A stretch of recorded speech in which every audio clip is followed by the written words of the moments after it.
Hey guys, welcome to Caffeinated Ramblings, where we sit, drink coffee, and talk about video games. Today we're going to be discussing CD Projekt Red's Cyberpunk 2077, which has been very topical lately, pretty much for all the wrong reasons.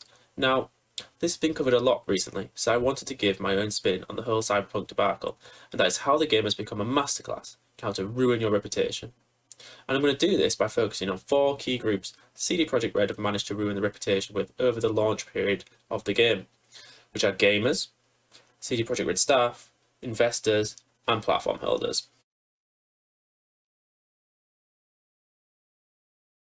So to start off with, I'm going to cover how CD Projekt Red have managed to ruin their reputation with gamers. Now this has probably been the most covered topic so far, so I'm just going to give a quick rundown because I think to give a full detailed review of it would take several videos. Now, CD Projekt Red managed to get a fantastic reputation through the launch of its 2015 game, The Witcher 3, which was universally praised, not just for being a great game, but the free DLC, generally pro-consumer stance that CD Projekt Red took, not including microtransactions, for example, which really made them look good in the eyes of gamers. However, on the lead up to Cyberpunk's launch, CD Projekt Red was very disingenuous with consumers. We had the company coming out stating that the console versions were coming along nicely, but footage was only shown from the PC version all the way up to the game's launch. We then, of course, come to the launch of the game, which, to be frank, was a mess. So, on the base PS4 and Xbox One, the game basically didn't work. I mean, we're talking 15 frames a second frame rate, and a litany of bugs across all systems. I myself played it at launch and had several game-breaking bugs and an enormous amount of graphical glitches playing it on PC. All of this, of course, from the most hyped-up game of the year, created by one of the most lauded developers of, the past decade. I mean, no wonder their reputation has fallen so fast in the eyes of gamers. So now, we come on to our second group, the actual staff working at CD Projekt Red. Not the upper management guys, of course. We're talking about, your day-to-day developers. During the development of Cyberpunk, CD Projekt Red stated they would try and avoid crunch. Now, as has been reported by several outlets, and in particular has been reported actually by Jason Schreier, we've seen that this just hasn't been the case, and staff have had to work obscenely long hours for extended periods of time, having a heavy impact on staff morale. Additionally, it also appears staff were not kept well informed about the wider goings-on with the game's development by senior staff at the company. For example, it appears developers were unaware of the game's multiple delays right up until the general public was informed of these. Ultimately, this has all added up to CD Projekt Red management completely ruining their reputation with their developers, with reports that during a meeting with senior members of the company, staff asked some pretty blunt questions, including if they saw the irony in making a game about corporate exploitation while expecting staff to work extended periods of overtime.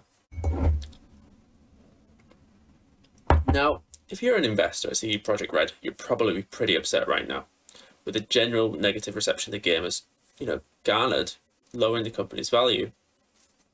CD Projekt Red has also reportedly made several misleading statements to the shareholders, including those regarding the state of the game, particularly on base PS4 and Xbox One consoles, leading to several pending lawsuits. Not only that, if you're a potential future investor, do you really want to give your money to CD Projekt Red? I mean, they have allegedly lied to their investors, causing them to lose money. Even if there is a potential for good profits, is the risk worth it? So in general then, it would appear CD Projekt Red has pretty much ruined its reputation with investors. Finally, we move on to platform holders. And by this, I'm referring to Sony and Microsoft, the makers of PlayStation and Xbox. Now, not only has CD Projekt Red made a game that runs terribly on your systems, they've done it after you gave them the opportunity to fix the game before it launched. Now, what do I mean by this? Well, CD Projekt Red recently published a statement saying they were able to bypass the certification process games have for both PlayStation and Xbox by promising both Sony and Microsoft they would fix the game before it launched. Not only did CD Projekt Red not meet this obligation, but they also blabbed about it to everyone, calling into the question the integrity of the certification process, which, as a side note, does now absolutely need to be queried. On top of this, CD Projekt Red has offered refunds to everyone who bought the game on PlayStation, Xbox and PC. Now, in terms of PlayStation and Xbox, this was done without consulting Sony and Microsoft first. Both platform holders have fairly strict policies on returns, and so started declining refunds when people, filed for them, making them look really, really bad. Microsoft and Sony have since started offering refunds to consumers, with Sony going so far as to remove the game from sale until further notice, but this has not been a good look for them. Now, Sony and Microsoft aren't going to stop doing business with CD Projekt Red anytime soon, but this will have definitely soured any good relationship it once had. I mean, I can't see them getting through the certification process anywhere near as easily next time. So in conclusion, CD Projekt Red have managed to ruin their reputation with gamers, their own staff, investors and platform holders in a very short time, providing a masterclass in how someone can quickly and efficiently burn all of their bridges. But what do you think? I mean, I played Cyberpunk and still had fun with it. Do you think that's enough? Are you still excited for what CD Projekt Red is coming up next? Or is the company dead to you? I mean, let me know below. Please like and subscribe if you liked this content.